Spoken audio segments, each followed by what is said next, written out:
ईमानदारी, एक ऐसा शब्द जिसे हम सब ने सुना है ना? पर क्या इसका फल वाकई में हमेशा मीठा होता है?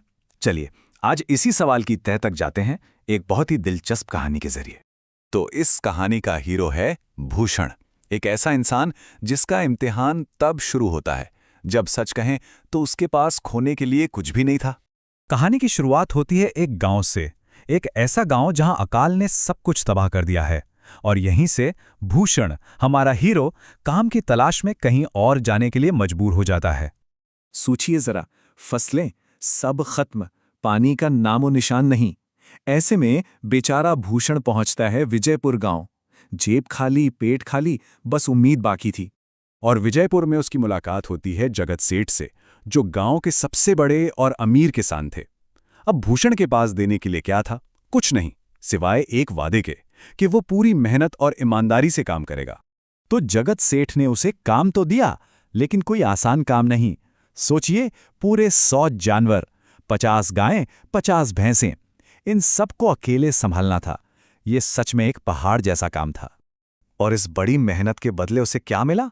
महीने के 200 रुपए, 2 वक्त की रोटी और गौशाला में सोने की जगह।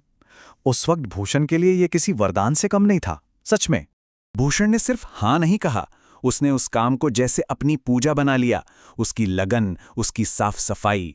जगत सेठ ये सब देख रहे थे और उनका दिल मानो पिघल गया। और इसका असर भी दिखा। जानवर अब ज्यादा सेहतमंद थे, दूध भी ज्यादा देने लगे थे। तो जगत सेठ ने भी इनाम देने में देर नहीं की।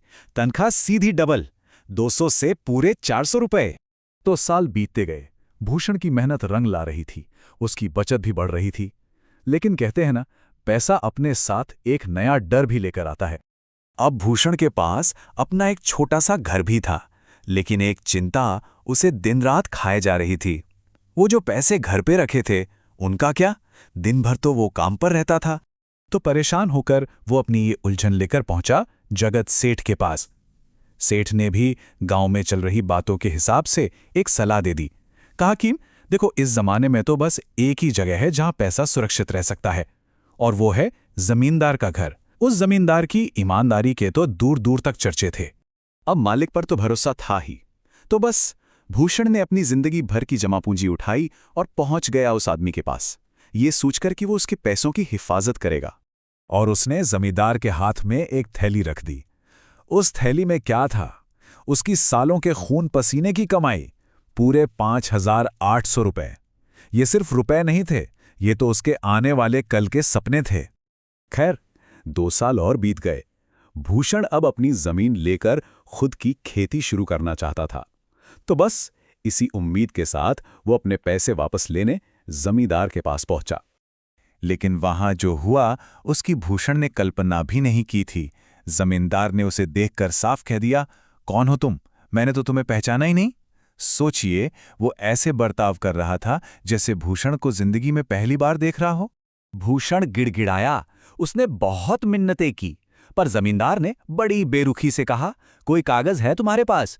मैं तो बिना कागज के कोई बात ही नहीं करता। कमाल है, जो सौदा भरोसे पर हुआ था, उसके लिए अब कागज मांगे जा रहे थे। और हद तो तब हो गई जब जमींदार ने उल्टा भूषण को ही धोखेबाज कह दिया। और सिर्फ कहा नहीं, अपने आदमियों को हुक्म दिया, मारो इसे, तब तक मारो जब तक ये बेहोश न हो जाए। अब बेचारा भूषण जिस्म पर चोट और दिल में जख्म लिए काम पर कैसे जाता?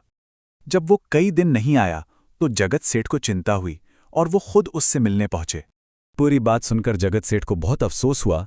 उन्हें अपनी गलती का एहसास हुआ। मुझे माफ कर दो भूषण, ये मेरी ही गलती है कि मैंने तुम्हें उसके पास भेजा। अब उन्हें समझ आ गया था कि जमींदार की सारी शोहरत धोखे की बुनियाद पर खड़ी है, और उन्होंने ठान लिया कि वो भूषण के पैसे वापस लाकर रहेंगे। उन्होंने एक बहुत ही चतुर योजना बनाई, एक ऐसा जाल जिसमें जमींदार को उसी के सबसे बड़े हथियार यानी उसके लालच से फंसाना था। तो बस अगले ही दिन जगत सेठ अपनी इस चालाक योजना को अंजाम देने निकल पड़े। वो सीधे जमींदार के घर पहुंचे और उनके हाथ में था एक सूटकेस जिसमें पूरे 50,000 रुपए थे। उन्होंने जमींदार से कहा कि वो कुछ दिनों के लिए बाहर जा रहे हैं और चाहते हैं कि वो इस रकम को अपने पास महफूज रखें। अब इतनी बड़ी रकम देखकर जमींदार की आंखों में तो चमक आ गई। वो फौरन तैयार हो गया और ठीक उसी पल, जैसे सब तय था, भूषण वहां आ पहुंचा। अब जमींदार के दिमाग में तो सेठ के 50,000 रुपए घूम रहे थे।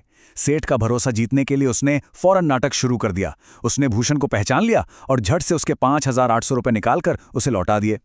लेकिन कहानी में ट्विस्ट तो अब आना था।